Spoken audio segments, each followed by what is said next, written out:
Fire activity continues to be limited on the Eastern Shore as homes are sitting with few showings. A limited rating is the least active rating on the Home Demand Index. It's Friday, February 27th, 2026. I'm Kimberly Barton, broker owner of Kinetic Realty, your go-to real estate resource in Maryland.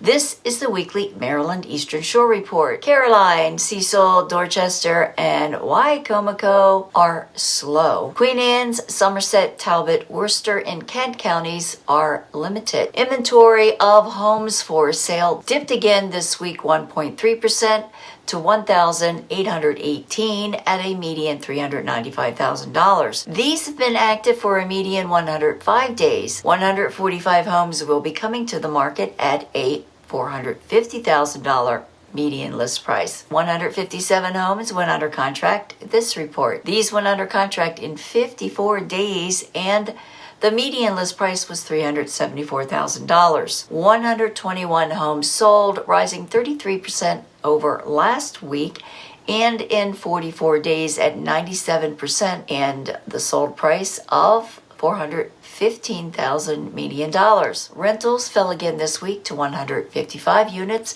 and at a median monthly rent of $2,150 per month. That's your weekly wrap for this week's Maryland Eastern Shore Report for Friday, February 27th, 2026. Thanks so much for tuning in. Enjoy your weekend. I'll see you next week. Take care.